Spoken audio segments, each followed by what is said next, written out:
Hello and welcome to another episode of Exploring Standards. I am your host, Jess, and today my guest, I'm very excited to have him on. He is the connector of everything mental health and neurodiversity.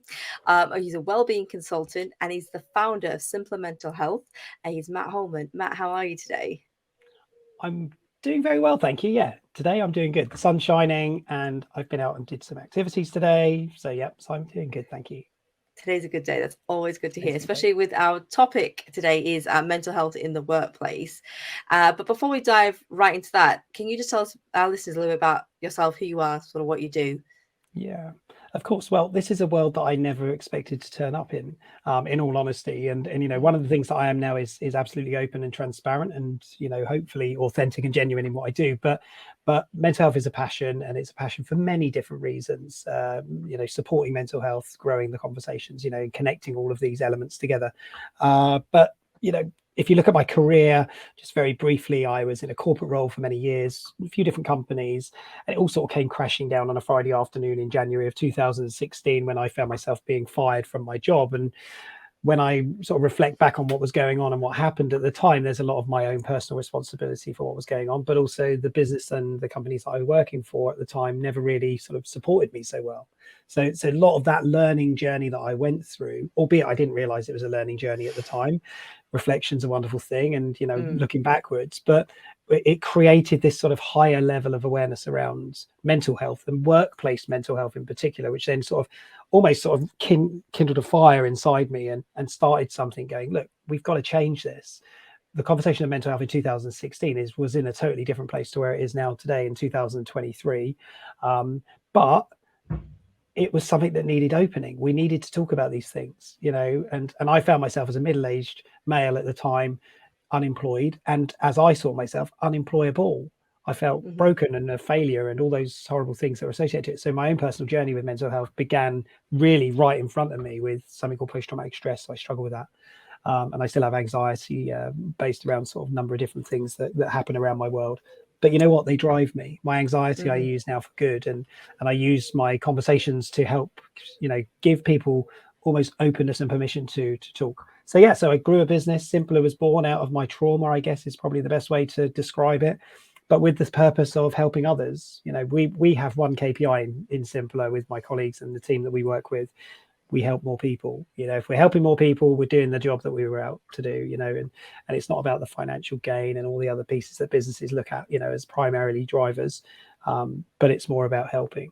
So that's been my driver for 7.5 years now. And personally, outside of that workspace, I also support family members who are struggling with mental health challenges, and also neurodiversity came into frame for us just a few years back now, with my eldest daughter being diagnosed with autism at 17 years old. So that was quite a late diagnosis. Of course, she'd been through a whole life up until that point. And our second daughter, who's 15, she's just been recently this year diagnosed with ADHD. So we're checking many boxes, Jess. And within the team community of Simpila, what I love is that every single person's got their own experiences and their own reasons for being passionate about this topic and trying to help. So that's what we're here for.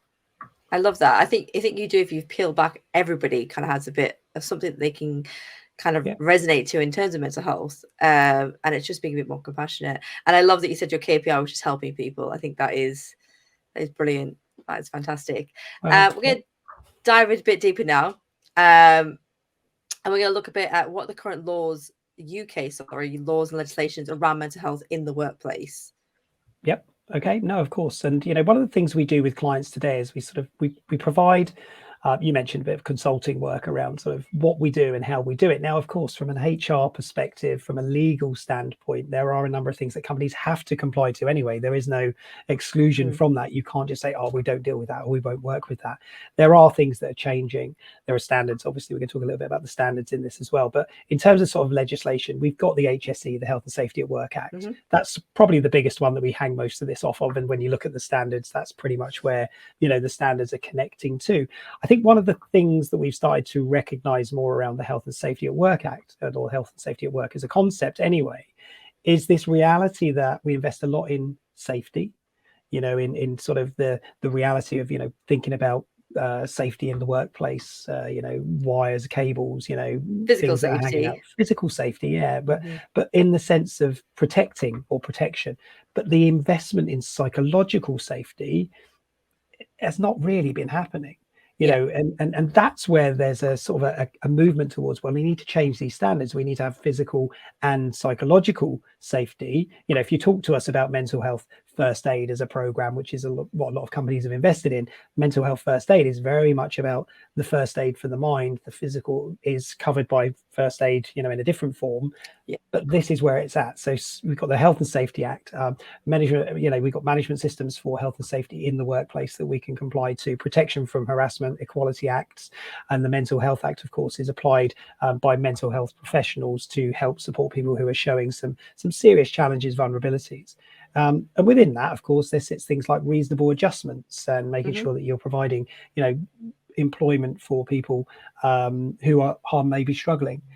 So there's a number of different acts out there. HR departments obviously are almost the custodians of most of this to make sure that they're compliant. Obviously, if you've got a quality management team or if you've got people that are responsible, they'll be compliant, to the acts too.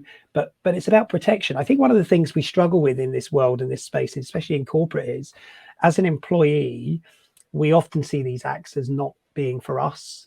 We often see them as being for the company. And I've seen that a lot in my world when I was struggling. It's almost like the company protects themselves from the employee, which is the most horrendous thought. So actually the acts exist primarily to help the person who might struggle. So we need to change some of that sort of perspective, I think, and focus on it.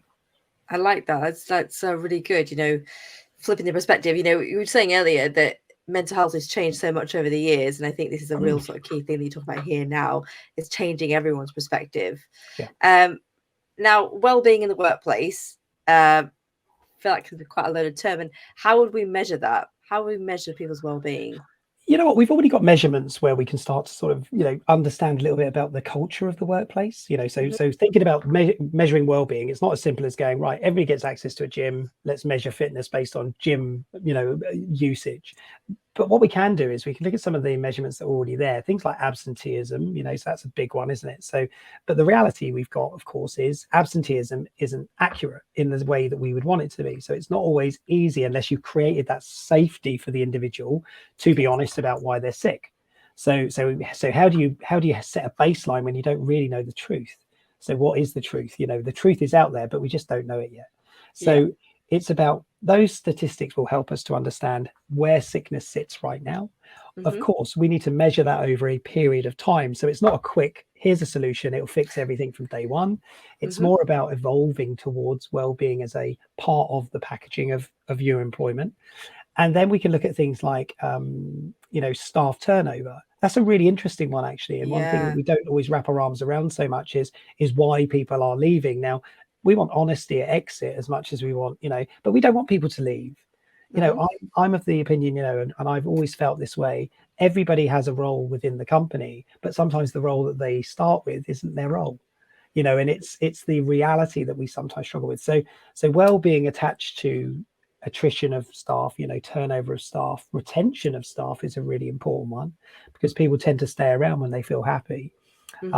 So those things all attach themselves to current things that we can see. Now, of course, as we start to roll out or unveil the truth around mental health and physical health in a better way, we're going to start to see changes to those numbers. So we might start to see the illnesses change, in the balance. So we might see less physical illnesses, but more mental illnesses, which isn't something to be scared of because it's the reality of the right now rather than it's all going to get worse as we start talking about it. It doesn't. So those are important factors, but the well-being element, it's difficult because it's subjective to every individual. We had a conversation before we recorded this about what we've been up to and things that we enjoy. And that's a personal journey. And that's half the battle with well-being is you can't just put a one brush over everything and go, it'll fix everybody's problems. You'll all be smiling and happy because I give you this app called Calm or Headspace, or you'll all be happy because you're all going to go for a run tomorrow morning at 7. I can tell you now, I've used that, and not many people are happy about the thought of going for a run at 7 in the morning. So it's hard. It's not easy. I guess that's the long way around to answer the question of it's not easy to measure yet because we don't have all of the points in place for every individual. Do you feel like, I think for me, getting to know measuring well-being is actually getting to know your people a bit better and what's well-being for them. And I think that's sometimes companies are trying, as you said, like paint with one brush, like, oh, we're just good, this is all gonna be great. It's like, well, actually, what do your people need? And I think you have to listen to them. You need to listen to them, right? And it's that point of, you need to understand what they would like to be doing if they had the time, because unfortunately one of the biggest challenges that most people face is, I'd love to be going for a run or going to the gym or meeting up with friends, I just don't have time. And it's so difficult to sort of revalidate, because I can talk to companies and people and say, look, these are the things you need to do to keep healthy and well, and I genuinely get lots of pushback from that of, I'd love to do it, I just don't have time to do it. How do you find me the time to do it? And it's this is where it becomes personal prioritization. You can't neglect your 3-year-old daughter. You can't leave them on the side and go, mummy's going for a run right now. As much as it would probably be a great thing for your mental health and space, but you can't. So but how could you make alternative things to that? Put her in the pushchair, get out for a walk, at least you're going outside. So it's adjusting, isn't it? And it is. And so aspirationally, I want to go for the run, but realistically, I can only go for the walk. But they're just as good as each other. They're both movement. They're both being active. They're both being outside. So it's lots of. And I think sometimes as well, people don't like think about actually taking that time for yourself. Filling your cup up actually means you're probably going to work better later on as well. In the workplace, especially. I hear all the time like, oh, I haven't got time. It's like, just take that 15 minutes and then see what happens when you're back.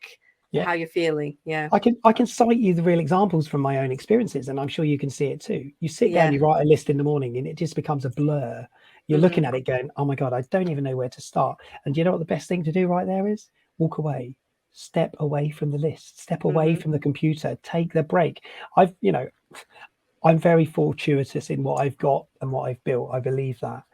I also know when I need to take those breaks. And I recognize that as a really important part of my own mental health management. And, even to the point, and this may sound bizarre to some people, that a few weeks ago, I got up and I had moments of hyperactivity. So I already talked a little about neurodiversity. I don't have a condition, I don't have a diagnosis of neurodiversity, but highly likely because I've got a lot of traits of things like ADHD. And I have a daughter with ADHD, which is a hereditary condition as well. But I had a moment of hyperactivity that morning. I got up at 5:30 and I just went, you know what? I'm going to do it. I'm going to go. I'm going to get on with it. And I did it. By 9:30, I was having my first power nap because I was exhausted. And in the previous world or iteration of my world, I would have carried on working because that was the expectation. So now, because I'm attuned to my health and what's going on, I know when I need to take the break. And I don't neglect myself. So I don't say, oh, I'll prioritize that later when I'm, I'll soldier on like we all do because we all push ourselves harder and harder. And I won't take the break until 5-6 o'clock later this afternoon. I did it at 9:30, and some people laughed because they went, really? Wow. How do you take a power nap at 9:30? And I went, I needed it. You took it. And there's this whole culture in there in the workplace, like the previously was that you just keep going. You just keep saying yes, and you just keep going, put your head down. And I feel that is changing. Generations coming now, like, oh, actually, is this good for my well-being? I don't think I'll do it. And it's nice to see, but it is tough for a lot of people to sort of tune into themselves. Totally. So what can companies do now though to support their employees' mental health in the workplace? There's lots of things they can do actually, beyond standards and beyond sort of the legal regulations and everything else. If you think about the simple stuff, now this is one of let's throw out this thought early. Investing in people shouldn't be seen as a waste of money. It should be seen as it's an investment. Of course it is. That's what it is. There are return on investment models that we can work on around, implementing solutions in the workplace to help people. But the thing we have to be very, very careful of is whatever companies do on that program or on that pathway, it cannot be a one-off event, because mental health and well-being is a constant. It changes all the time. It keeps evolving. The understanding and learning and the lessons keep it changing. So everything has to be focused on the importance of taking care of yourself, looking after yourself, and what to do in the instances where things are becoming a bit more challenged. So what can companies do? So firstly, and I always use this model within Simpila, we use them. It's very, very straightforward. We call Simpila for a reason. We want to make life simpler, right? We use a model that is based around awareness, education, and support. And what that means is if you take a stepped approach into the world of well-being or mental health or neurodiversity or whichever topic you want to take, if you start with solutions first, the fix it things, the things that people can go to when they're struggling, the things that we offer as, you know, additional benefit, you're probably doing it the wrong way around, or highly likely you're doing it the wrong way around. And one of the reasons for that is if you look at the uptake of something called an employee assistance program, you know, they help support people through therapy, talking therapies. They also help them with legal, financial, and different things. Most people, if you were to go to where members of the employment, you know, of the company, still don't really know what they're there for. The only time they really know they're there is when their manager sort of panics and says, talk to the employment assistance program because they're going to help you. Now, we've educated people incorrectly because what we've done is we put the solution in and then told people about the solution. What we haven't done is brought people along on the journey towards the solution, so they don't understand the points of when does it change, what do I do, where do I go? And so what we work with clients is that model, like I said, the awareness, education, support. If you start with awareness, what you start with basically is setting foundations for everyone. And then you could build off the foundations, because awareness could be, today we're going to talk about mental health. Today we're going to bring to life the reality of what mental health is, and we're going to help you to understand more about what it is, how it changes, how to take notice of things that are changing for yourself, and how to continue to look after yourself better, because we need to change priorities. We're leaning in as services that are really struggling to cope with the demands. How can we create an environment? This is what we're working with workplaces today to say, how could we create an environment where people feel supported, listened to, and encouraged to be healthy? Because if we're encouraged to be healthy and we're supported and we're listened to, we're going to reduce the need and the demand for the services. Ultimately, that's what we've got to try to achieve. Because at the moment, it isn't working. So we've got all this support, or people think the support's there. So go to your doctor, see your therapist or whatever, good luck. But if we educate people early, so if we raise that awareness first, people become interested. We pique some interest. We then bring in educational models, things about listening skills, communication skills, supporting difficult conversations, resilience, you know, so we can educate people on these tools and these skills. And then naturally the support stuff becomes part of parcel of everyday employment. People will reach in when they know they need to reach in rather than asking for permission. They can reach in and they can get the help they need. They can learn more about themselves. They can take that journey, that pathway for themselves. There's some wonderful tools out there. And I'm surprised when I talk to people who we've trained or have been trained previously, we start talking about things like the Hub of Hope, which is a great tool for finding support locally. Okay. But people don't know about it.